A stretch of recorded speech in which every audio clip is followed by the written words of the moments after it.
Hello.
Let's see.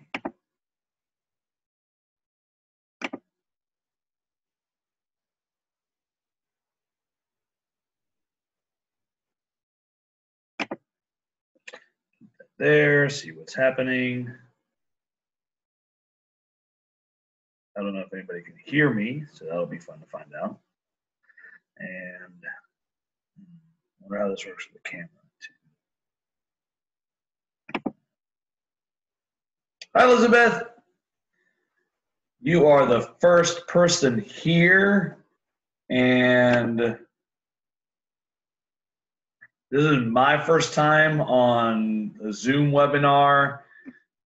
Can you say something or type it into the chat so I know whether or not you can actually hear me?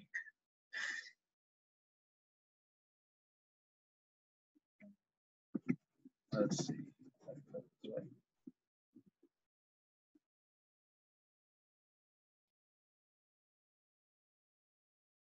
Here, so I work on this stuff here. Volume is all the way up. Great, glad you can hear me. Now I need to get to the point where I'm used to not typing because I'm so used to having conversations that way versus this. I'm gonna give it a couple more minutes to see if anybody else comes on. But meanwhile, Elizabeth, how's Nora doing? Talked to her a little bit, but I haven't gotten a ton of, like too many details from her. I'll talk to her maybe 2 times this week, something like that.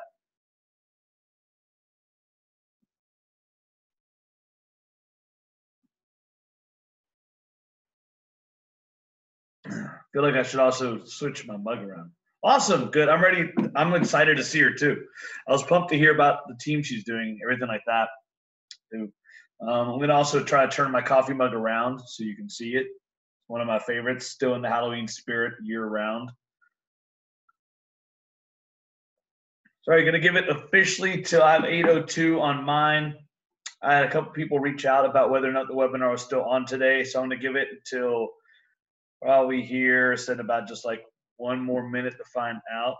And oh, hey Nora. So very cool. Said into Jerry / Viking webinar #1 ever. So it's cool. It's like a little bit different than a live video. So I'm excited to see how this actually goes. And for the record, I have 0. Yep, yes, she is ghosting me. That's very true. So, okay, I know where to find her, sort of. Not really. I would just be weird looking at the school. But I know where to find her mom. And that's more important because then mom will put the pressure on based on some of these 10 things we're going to go over today. So it's going to be like, but okay, so there's going to be pretty low-tech webinar status. So a lot of this is like me learning this and just wanting to try out some new formats on how to talk stuff. And so what this whole thing is about today is, like I said, just different things, a top 10 Although I'm going to tell you right now, I'll put 11 down because I really struggled to get it down to just 10.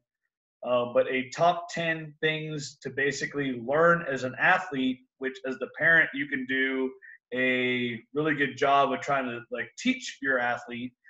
Like if they want to play in college, these are again things that will help them out, get them ready, help them stand out, and be able to deal with a lot of what they're going to end up going through. And okay, so it said really low tech, so I don't have like any fancy slides or anything like that until I'll learn how to do that later. But we go straight into it now.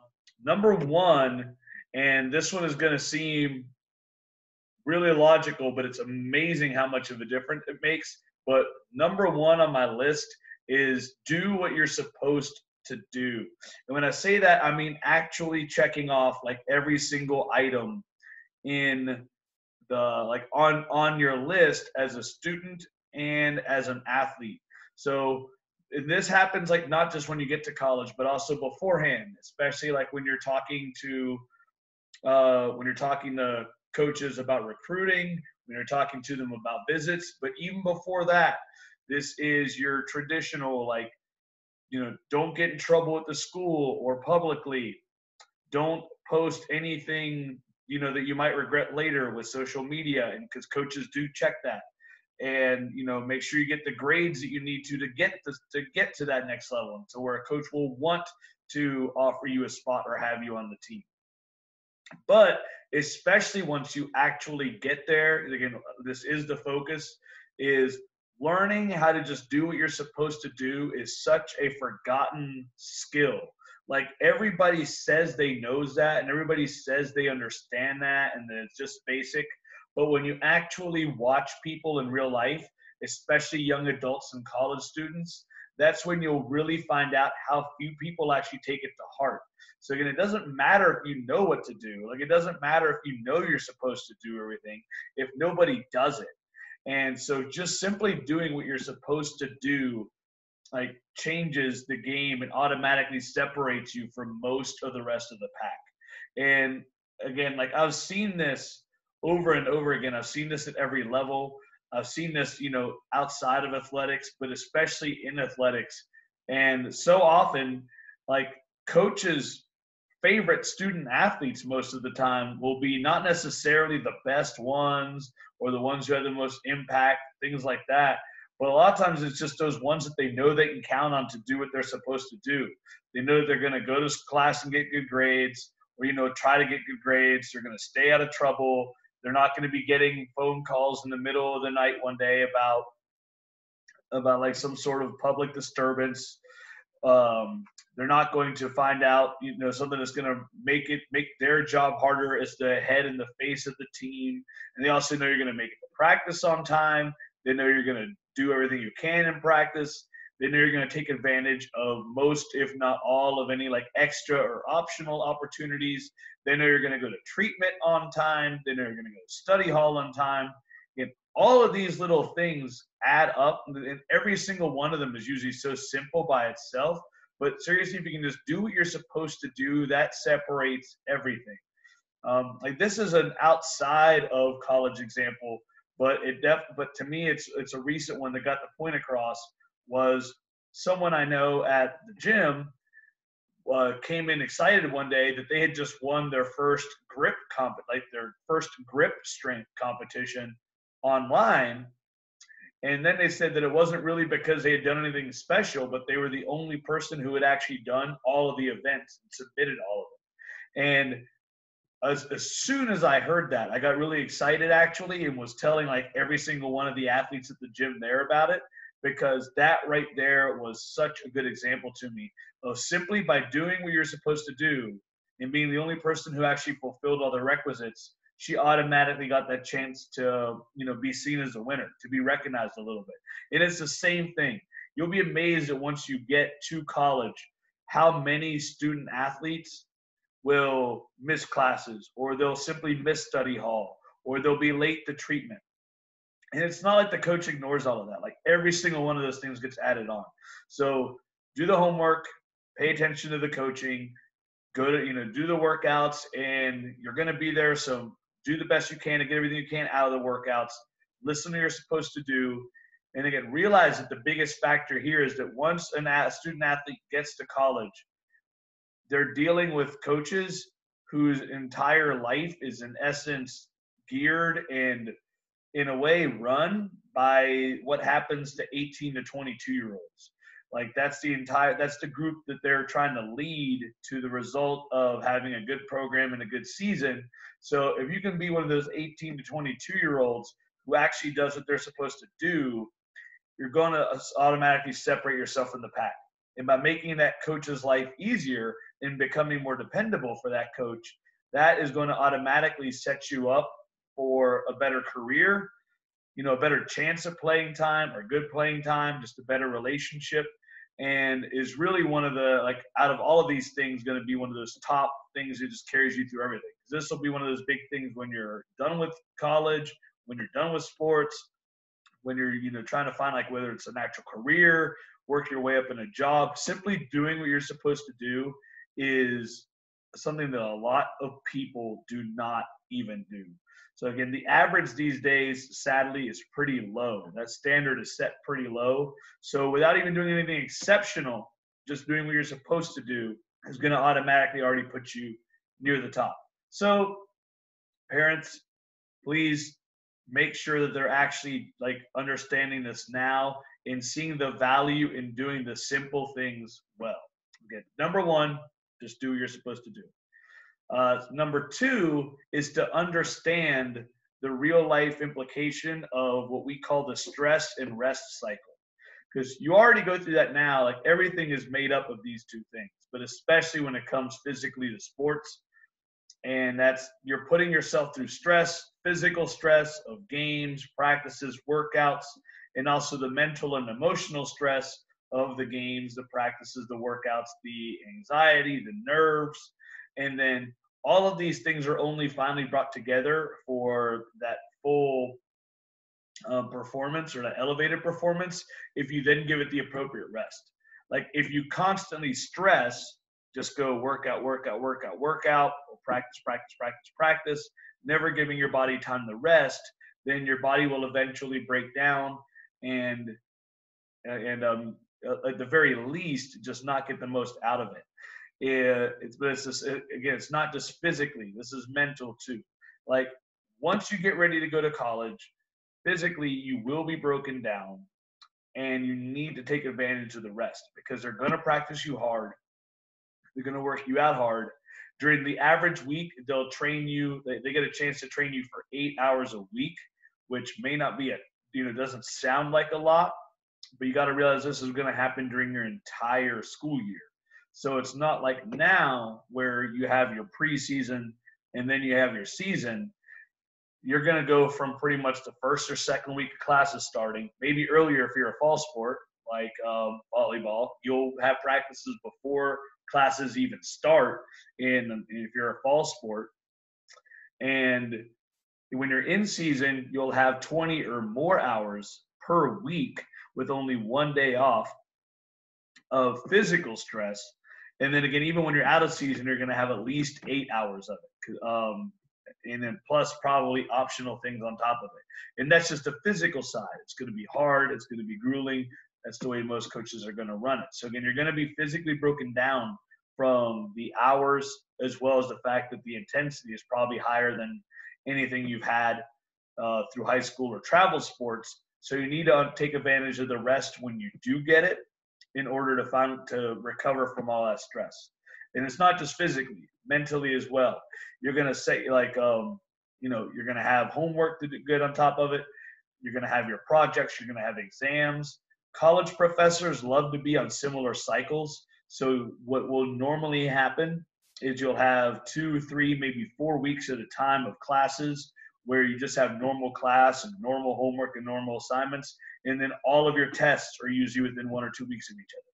And that pattern tends to repeat itself. And then, of course, you get the finals week. And so you have to deal with this, for one, without having, like mom, dad, whoever is there, like even the teacher staying on top of you for it. You have to remember to do this. So the mental stress can be pretty overwhelming as well. And then the emotional stress, like you're, again, all of these things are going to stress you out. They're going to exhaust you. All those things cause increase in emotions. And then you have, everything from friendships to actual boyfriend-girlfriend relationships. Those are going to stress you out on top of how you're performing, how you think your coaches, what they think of you, if they're happy with you or not. Are you doing the right thing with your life? Are you in the right major? All of these things are going to constantly be emotionally stressing you out. And then that's just going to add to exhaustion, which is going to make things mentally tougher. It'll be harder to perform well in class. You'll be tired and have an actual increased chance of getting injured in workouts or in practice or in games. So with all of these things, you need to make sure that you're taking advantage of the time you do have to rest, doing what you can to get a good night's sleep, but then also enjoying the off time that you do have, because it won't be a ton of it. But so that you're taking advantage of the rest time that you do have, so that you can continue to recover from the stress. And again, this is the normal cycle of getting stronger, not just physically, not just more conditioned, but mentally, emotionally stronger. This is how everything happens. You only get stronger through being put through periods of stress and then finally being able to recover from it.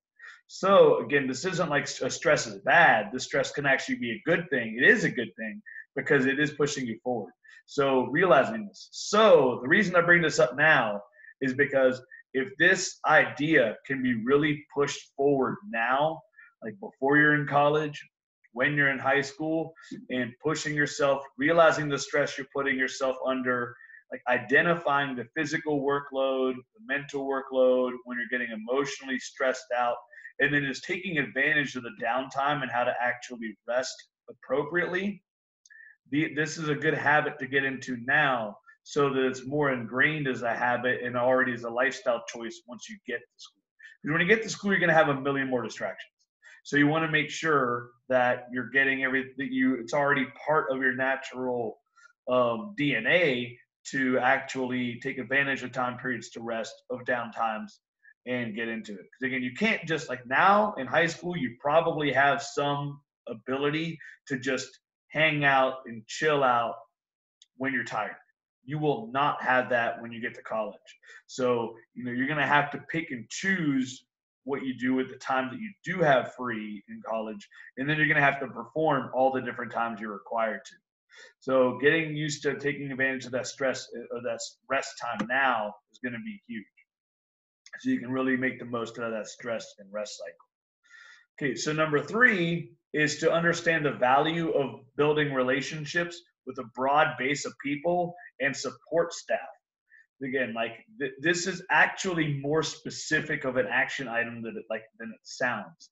It's not just simply like a build relationships thing. There's actually specific types of relationships you can build on purpose, which are going to make you better.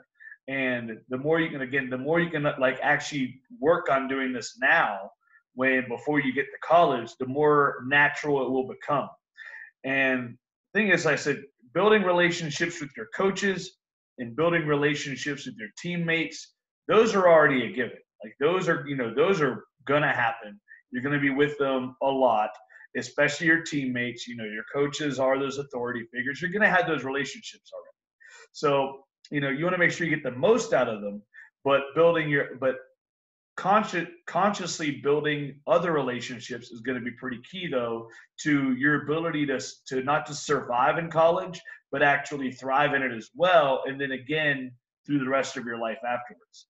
So one of the biggest ones is to actually build that support network outside of the team. Because again, the team is already going to be there. And if you have a good team situation, good team chemistry, you're going to, your best friends, some of your best friends will probably be from the team. You'll get along really well with your coaches, and you will trust in them and confide in them. But because everything is going to be so dense and intense within your team, you need to really try to make sure that you have an actual support network outside of your team as well. So consciously try to get to know, other student athletes and other students who are not athletes. You want to basically get to know and, be used to hanging out and actually talking and making friends with people who are neither of these. So the more people that are outside of your situation, but you find you get along with, this is only going to help you in terms of actually having that support network. Because then like you said, you don't want to get to that point where, you know, you're in a situation, but nobody else understands it because they're almost all the same. The other one is a support staff. So, and again, so support staff is something you may not be that used to when you're in high school, but in college, especially like any middle-sized to large college, is going to have a lot of support staff. Support staff is the given name normally to everybody who's not a sports coach.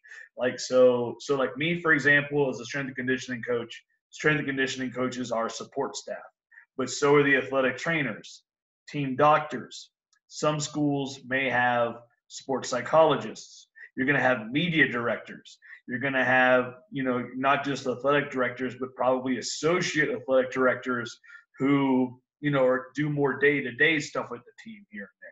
You might have, you know, if you go to a really big school or one with just a lot of resources put into athletics, you might have like nutrition. You might have a nutrition staff, nutrition interns, and there's more that I know I'm not even thinking about, because I get the bigger the team, the bigger the sport, just the bigger the resources the school itself puts into it is going to have bigger support staff.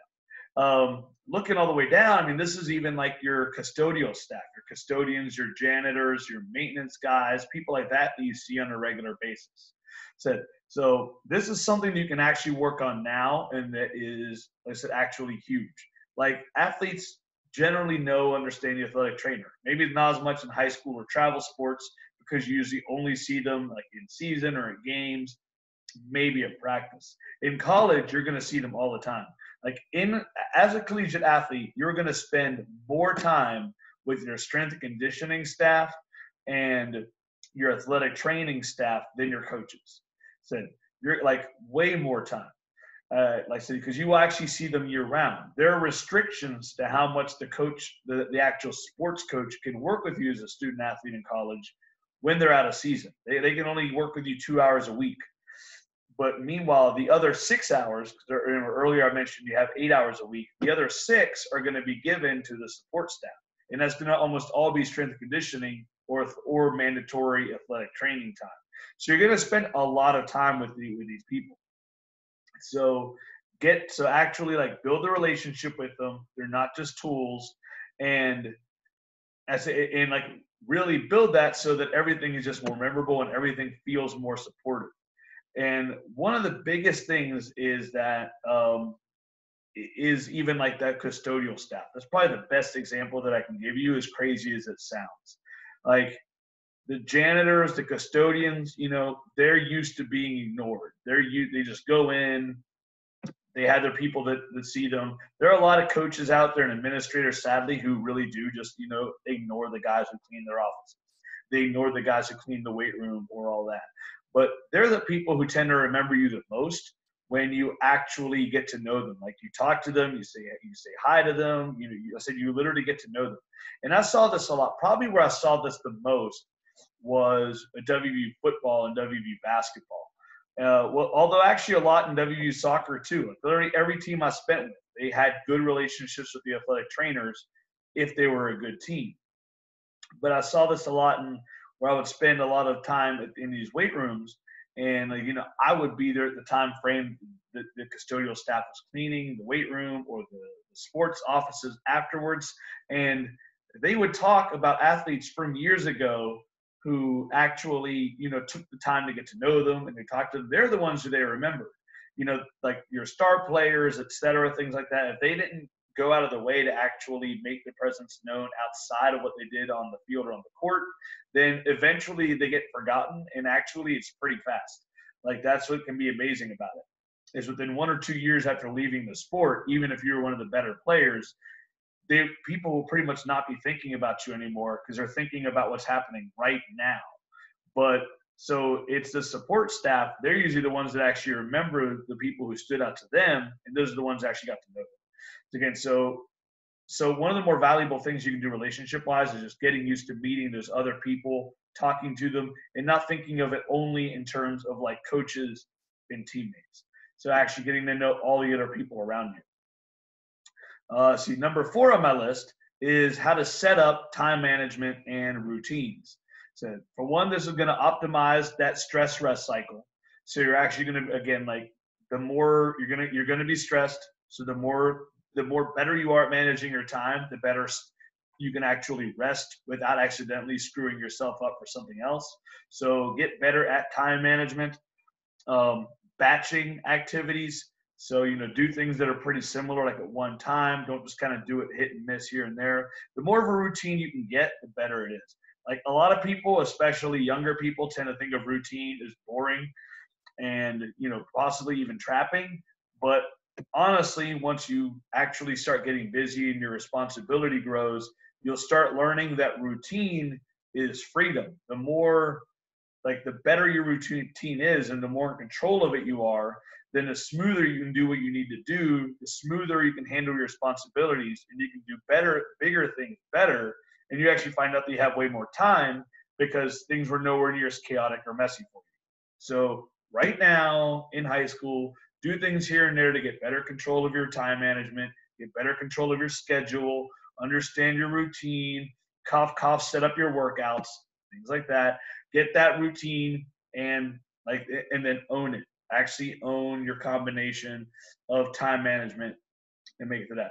Because in college, you're going to have this really weird combo of because you're a student athlete, you're going to have almost no free time some parts of the year, like especially when you're in season, or that you'll have you'll have your workouts, you'll have your practices, you'll have study hall, you might have mandatory, like athletic training sessions or ice baths, things like that, team dinners. So you're going to have a lot less free time than the other students on campus.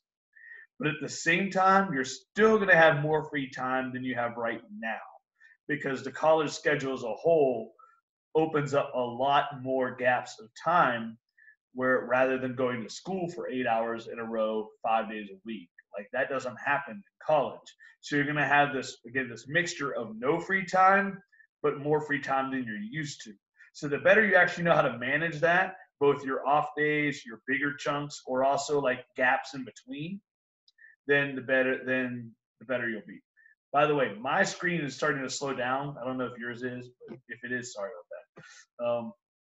Let's see. Then one more part of that I had here in my notes was just like another thing that batching will do for you in terms of time management, or just establishing that routine, is there's a very real science to what they call decision fatigue and willpower. Like these are actually measurable quantities in the human brain.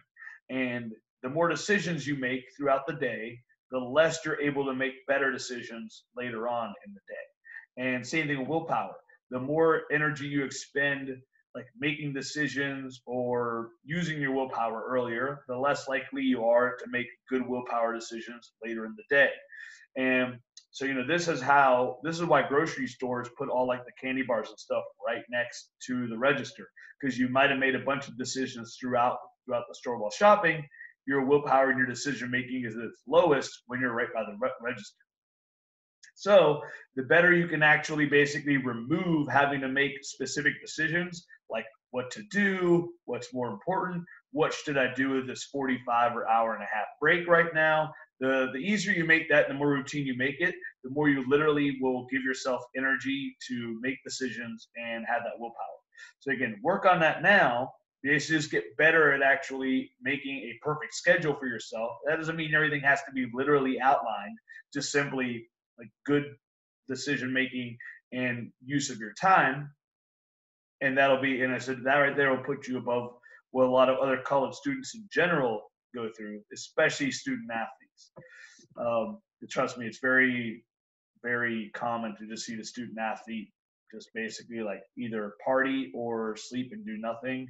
And they were constantly the ones who were like never recovering enough and or getting in trouble. Then number 5 in my top 10 plus 1 list is proper training. So do this one correctly. Again, I'm biased because I have lots of years of experience in this, but again, like you will see this over and over again, that when you're in high school, if you get the opportunity to learn how to train well, then at that point in time, when you actually get to become a student athlete in college, then you will find out how much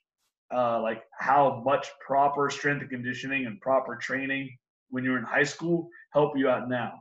At the very least, it will just get you in better shape to actually be ready. I have seen countless athletes, both, random athletes coming onto the team, but also athletes that were expected to be stars, like instantly, come in and just get their ass kicked when they come in because they didn't train.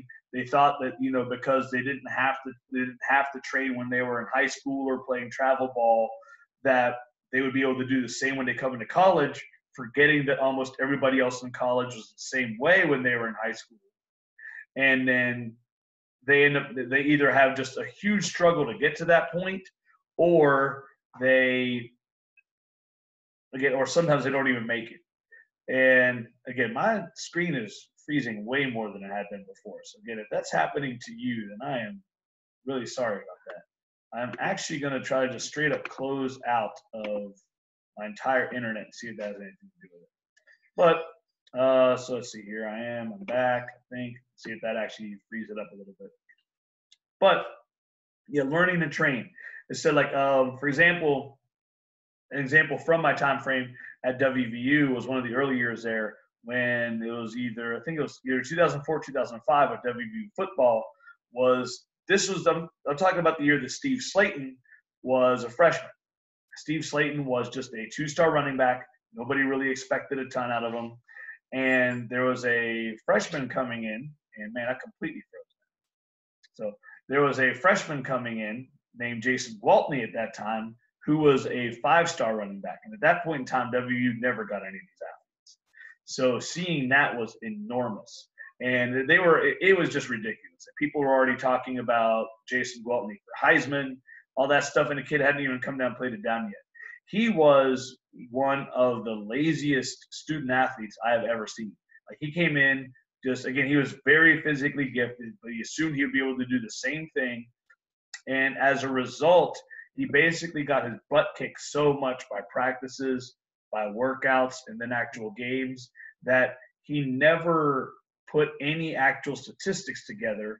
He never had any good performances together. And within a year and a half, he wasn't even on the team anymore. He wasn't in school anymore. He had lost the full scholarship that he had just because he never learned how to train right. And I've seen this in every sport that's happened.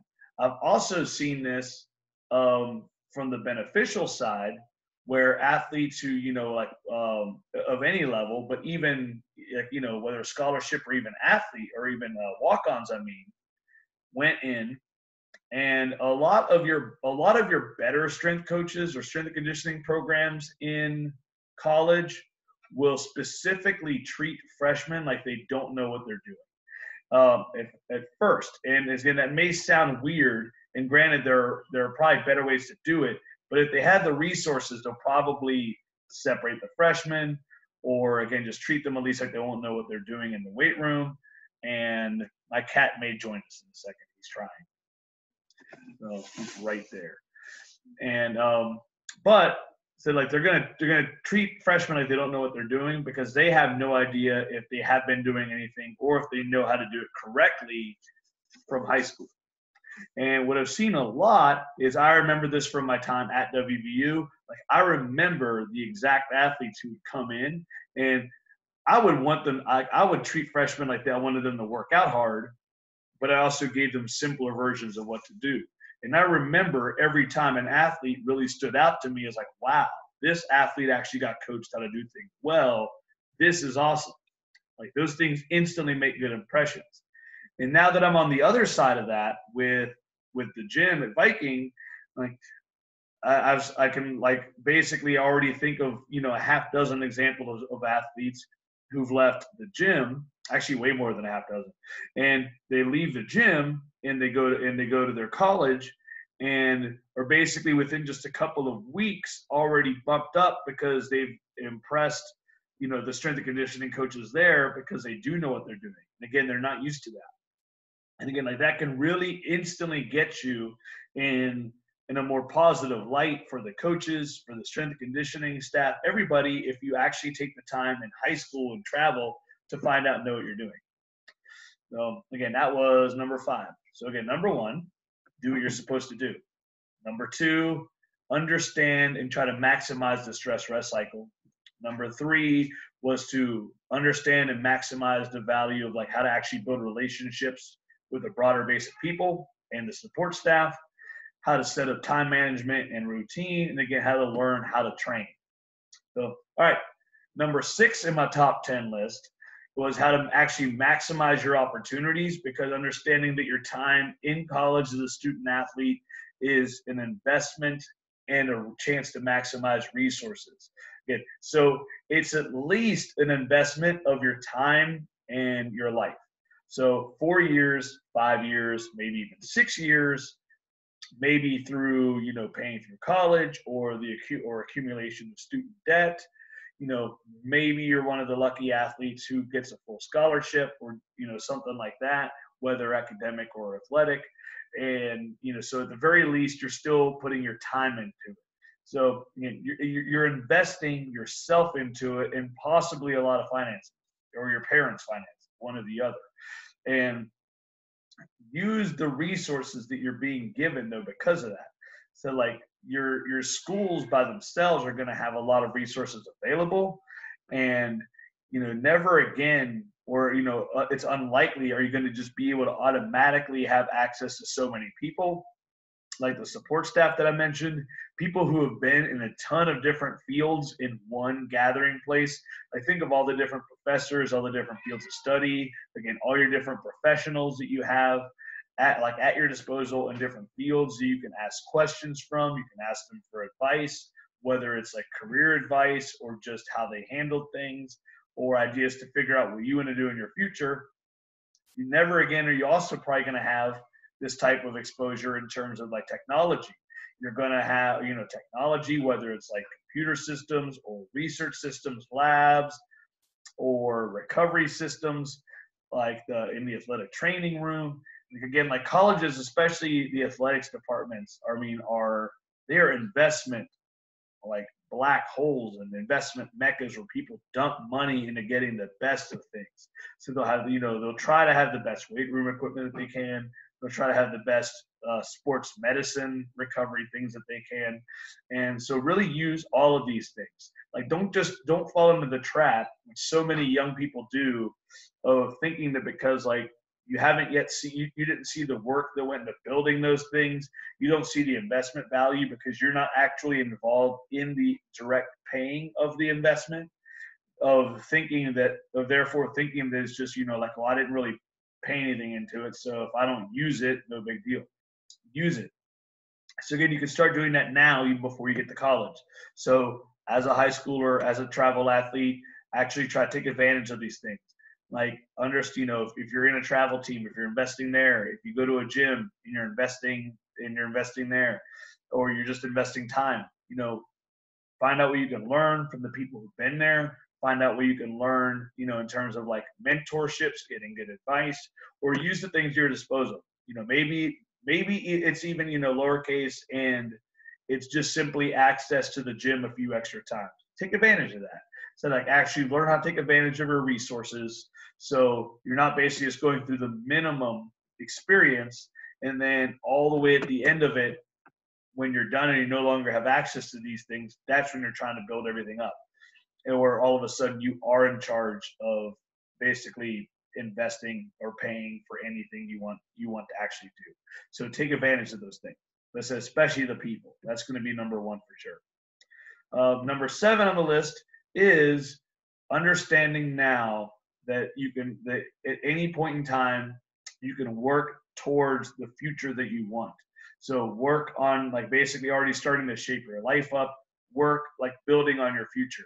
I feel like what I've seen a lot in young adults and student athletes is this idea that, they're focused on their sport, they're focused on that goal, they're focused on getting into the school they want, but they've been given this false impression that if they just simply get into the school, play the sport, go to the school, play the sport, that they'll be in a good position at the end of it. And again, it's like if everything goes well, you'll be, you'll have your health, you will have a network of friends, you'll have all these things we talked about, you'll have your degree. That doesn't matter these days anywhere nearly as much as you were told, as you're probably being told now, or it used to. Like the degrees now are the standard, and there's a pretty ridiculous statistic out there where, like, less than 50%. I think it's actually less than 20%. So think about that. Less than 20% of college graduates actually end up getting a job in their immediate field, at least when they first come out of college. So again, like I think it's 81%, if I remember right. Like 81% of student athlete or students, like college graduates, will not get a field based on their degree instantly. So really being able to actually build up and like think about that and work towards it while you're a student athlete, but even before then, so you at least start getting that direction, is going to pay an enormous dividend in your future when you get to that. Again, college is going to give you the chance to really accelerate what you can build on. So from before that, if you can already start getting some of that mindset before you get to college in high school, this is going to really, like I said, set you up. So again, like I said before, use the time, use the resources, but also think about it in terms of trying out new things, new experiences. Try out different electives when you're actually building up your classes. Talking to different people. Like, again, someday you're going to graduate. Someday your sport's going to end. And again, the statistics are against you of getting a job in the field that you studied for. And that's even if you want to at that point in time. So try out a lot of things. Get in a habit now, really thinking more about what you want your life to look like and starting to build some of those skills that will get you there. That might be financial. That might be just in terms of trying out new stuff, trying out new classes, picking up an occasional hobby. Like, just again, think about these things then. So it's not literally like the day after your last game as a senior in college and you're like, well, I'm going to get a degree soon, but what do I do then? Like, so again, the more you can actually think about it now and build towards that, the better it is. Like, to give a little bit of my backstory, for example, I had no specific idea that I wanted to be a strength and conditioning coach. And I never planned on opening a gym until exactly 12 weeks before the day that I opened the gym in 2014. But as I got into my interests in high school, I got into weight training. And then as I got into competitive martial arts and MMA, then I really got into training. And I started studying that. I started putting more time into that. And what I basically was doing was building a lifelong obsession with strength conditioning, but how it changes people, without realizing that strength and conditioning was even a thing yet. Like, I went to college. Well, I graduated high school thinking I was going to do, I went to high school thinking I was going to probably do med school because that's just what people told me all the time. And I just like, yeah. By the time I graduated high school, I was like, I don't want to have anything to do with medicine.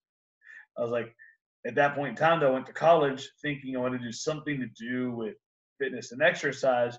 I didn't realize there was such a thing as like strength conditioning focus. But I also went to school for exercise physiology. I was like, I'll figure this out. And as I went through, though, that's when I finally realized, like, I learned about strength conditioning. I got experience in it. I got my foot in that door, built forward, and eventually, 10 years at WVU plus now opening the gym. And so basically just came across from knowing that, like, I had that one passion. And I was like, okay, I am really into training and manipulating this. Let me just keep building on that. So again, use your time now to start just focusing on like finding out things you like to do, things that basically get you more excited, and work on them, pick up skills along the way. And so if you actually do those things now in high school, build up that momentum and get used to trying new things when you're in college. Don't just use your extra time to, like, again, go out, party, go shopping, like hang out, but actually use some of it productively or to try new things. Then that's gonna, again, like only help you out and be better for that. And Coffee the cat here is really trying to make an entrance again. So number 8, And this one is a more specific skill. But please, before you're in high school or before you get to college, do what the school system should be doing but isn't. And that is try to teach your student athlete how to budget, how finances work, the idea of credit, and maybe even the basics of accounting. And again, anything that helps your student athlete understand how money and finances, especially finances as they relate to life, are going to work. Because see this happen all the time where they have no idea what they're doing. But again, college is a great time to build credit. They probably don't have too much to worry about, or at least that has to be dealt with on the spot. So it's a good time to do that, to kind of understand that they don't need to know every detail about it, but some chance of building credit responsibly, understanding debt, and especially with student debt, but even outside of that, just understanding basically good debt. So debt that's actually going to help you build opportunity, maybe build assets in life, versus bad debt, like just maxing out their credit card because it's money they happen to have. So I know a lot of times parents work on these things by putting really small limits on the credit cards. I'm not a parent, so I can't say, except to my cat here.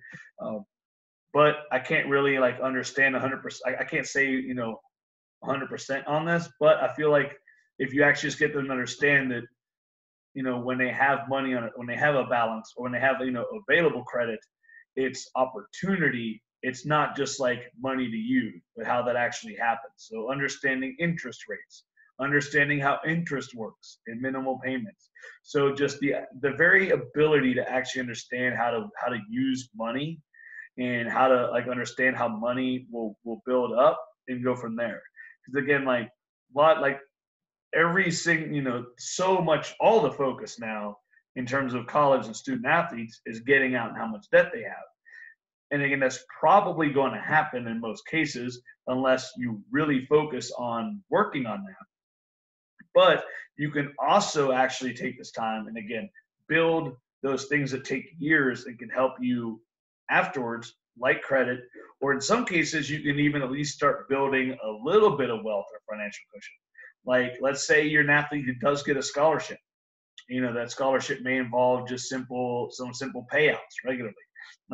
Do you have to use it? I know a lot of athletes over the years who will say get a $1,250 check, say at the beginning of every semester, and they'll use 1,000 of that just for food, for fun, etc.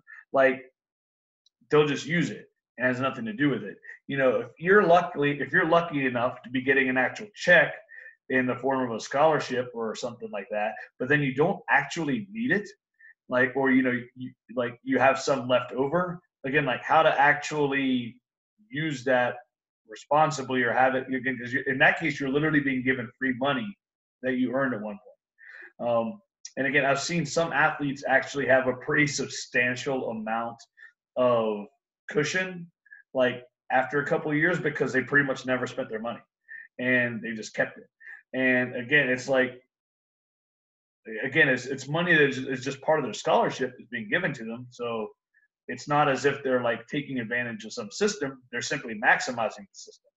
So learning how to not get in trouble with money, how to maximize it, and go from that is a tremendous skill. And again, this will definitely go on in life, especially accounting. If accounting is its own language. It has nothing to do with money in versus money out. So any of these, even the most basic skills of this, will put any college student up well above almost all their peers with it. So that was number 8. Again, number 9, going from a very hands-on example with the budgeting and the money aspect to a very meta example. And that is that understanding that life as a student athlete in college is not going to be fair. It's going to be even less fair than it seemed in high school.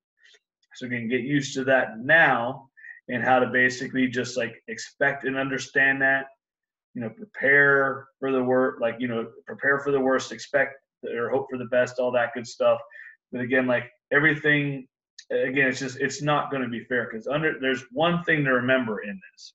Again, I'm freezing big time, so if that's happening to you again, I'm sorry, and I'm going to try to figure out if that's anything I can do about. But is that at its core, college athletes are a business to the people at the top. So again, like everything about sports that's noble is still there. Like the competitive part as a growth vehicle for the student athletes is something that brings people together, gives people that competitive edge, gets people to learn about, like effort and consistency, responsibility, sportsmanship, all that stuff is still there and very, very real. And hopefully your coach will be guided by that as well, by the, wanting to win, wanting to, like do that for the school, wanting to do that for the community, and especially wanting to do that for you as a student athlete and as their student athletes' families. But the people at the top and above that coach, they see it as a business. It's a business to them. And I'm not saying that in a bad way, because hopefully they'll also have those same ideals, but it's actually their job.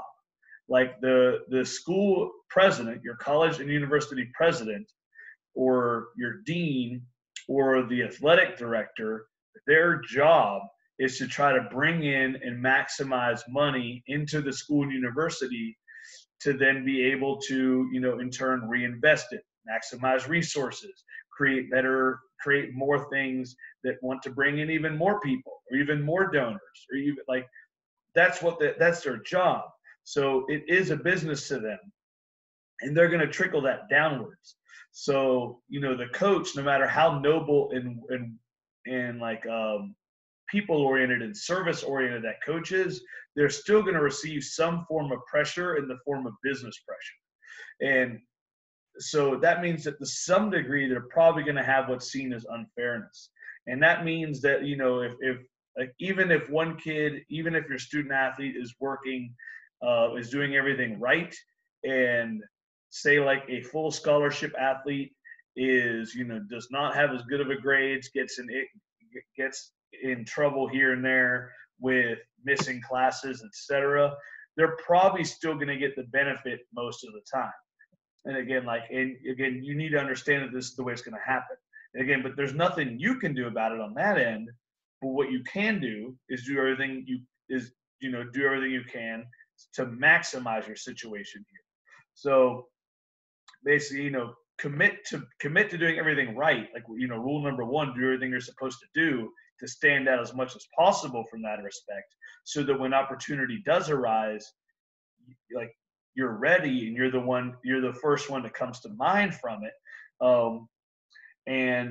And also what is called the 10x rule, and that's to expect that whatever you think is going to happen is going to take 10 times as much effort to make it happen, possibly take 10 times as long to make it happen, and maybe be 10 times as hard as you think to make it happen. And again, if you do everything you're supposed to do and combine that with the 10x rule and really do those things, then, and again, and understand that it may not be fair, but that you're still putting yourself in the best situation possible to take advantage of those opportunities, that is going to, again, this is one of those not just college student athlete lessons. This is going to take you all the way past that to a higher level of life afterwards. And again, so try to start getting this now in high school. In high school, in travel ball, all sorts of sports in general are full of the idea of coaches has favorites, or again, something about it isn't fair. And you're probably right. Those things, everybody says those things for a reason, because it's usually at least kind of true. Or, every team has the referees on the other team's side. Again, all this stuff is probably kind of true, but the fact that it's going to be true later doesn't change. So understand that, but then still set yourself up for the best opportunity anyway. And then number 10 on my top 10 list of what's actually 11 is making sense of all the negative feelings and emotions that are going to come with being a student athlete. And again, the more you can understand that that's going to happen now, and just simply deal with a lot of stresses, a lot of issues now, and adversity now, when you're in high school, then the better you'll be able to handle when you get to college. And again, like, no, what I'm really talking about here is just understanding like all the effort, all the focus on it right now when you're working on being a student athlete. All the focus is on getting, to a college, getting a chance to play. Maybe your goal is D1, maybe your goal is getting a scholarship. That's where all the focus is at. But nobody ever really tends to focus on what happens afterwards and when you first get there. And the biggest things that I'm talking about are you get to that college and you're probably you're in a brand new situation. Maybe you're in a new location. You probably don't have family around, or even if you still went to school, like say in your hometown, there's a good chance you're not around your family as much or as often. You have brand new people. It's a different atmosphere. You have a million times more distractions around you. So you have all these like new feelings and, everything from anxiety to uncertainty to feeling down. You're tired, you're sad. You find out, how much support you were getting that you never noticed it. So like, again, when you're in high school or just before college, kind of getting to understand, like managing expectation with action and, just realizing that your body has the ability to adapt and adjust. Those things are going to be huge. Adaptability and adjustability. So again, don't overreact. That's going to be the biggest thing. Because you have to realize that every coach, when they're talking to an athlete that they want to come to their school, they're a salesman. And again, that's not a bad thing. That they're doing their job.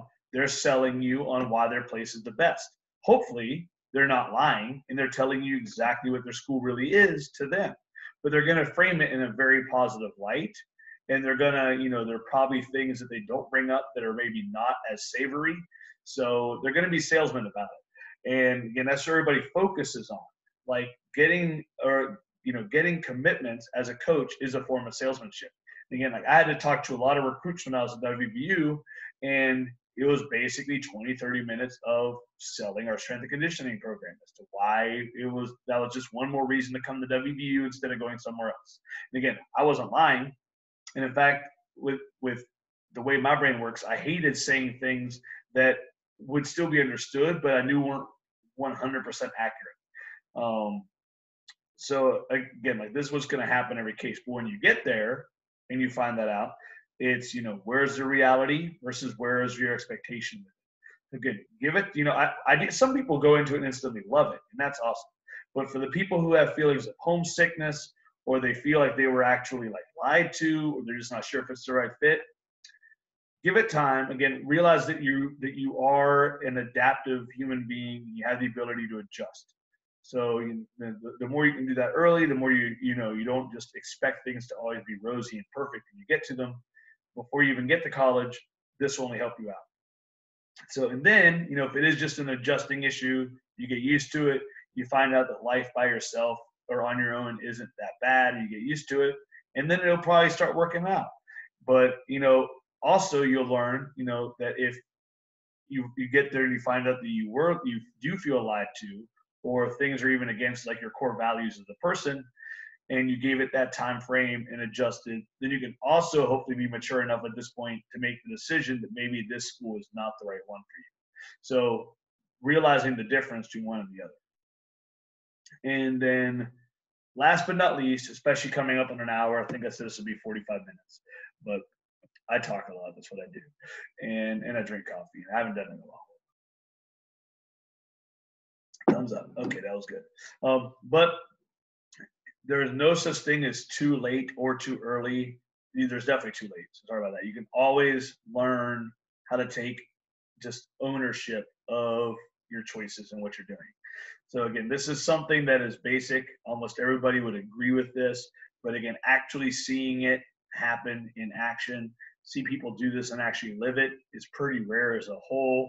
And especially just as you get to younger people and young adults. So taking that extreme ownership. Everybody wants to talk about why, using student athletes, again, why the referees are unfair, or why a coach is playing somebody else, or why the teacher made an exam too hard, or the teacher didn't cover material. Again, it's not right to say that these things may not happen. Every single one of these things may happen and does to some degree. but just taking that ownership that no matter what actually happens, that you, your student athlete, your child is the one who can actually control what they do the most, and having them take ownership of that now and just working on that ownership. Like, this is one of those life lessons that will optimize them as a student athlete in college, but if they do it correctly and they apply it, we'll keep going from that. Like, as a student athlete in high school and travel, they're already part of a moving machine with probably dozens of parts. Teammates, the coaches, the school system, the teachers, the principals, maybe multiple school systems if you're talking with the travel team, etc. You go to college and those moving parts are only going to multiply. You go from dozens to possibly hundreds. I said you have all the extra pieces of support staff. You have deans. You have separate colleges now. You have teachers in completely different departments. A lot of departments and colleges hate each other. Like, they basically act like competing businesses against each other. So you have some professors who straight up hate athletics. Like, again, like, these things happen, and they never get talked about. So the more you can take ownership and realize that no matter which one of these obstacles comes your way, that you actually have the ability to nevertheless own what you do and be in control of it, then again, it's a skill. The more you practice owning up to what happens, the more you practice owning up to your actions and the consequences and the results of what you do and your choices, then the more prepared you'll simply be. So take ownership of your effort now. Take ownership of your choices now. Take ownership of whatever happens in your practices and your games now, whether it went your way or not. And that will only set you up to separate yourself from the crowd when you become a student athlete. So again, that was my 10+1. Extreme ownership was 11, if you didn't catch that. But again, to recap them, do what you're supposed to do. That is going to be a big separator. Maximize the stress and rest cycle of life, especially as an athlete. So take advantage of those rest periods anytime you can. Work on those relationships, get to know the support staff, get to know the people that really build up the sporting program, as well as just other people around it. So you're not only about that one sport, because again, especially the sport's going to end someday. Get better at managing your time, managing your decisions. So just you get better use out of the time that you do have and the energy that you put towards it. Take advantage of proper training now.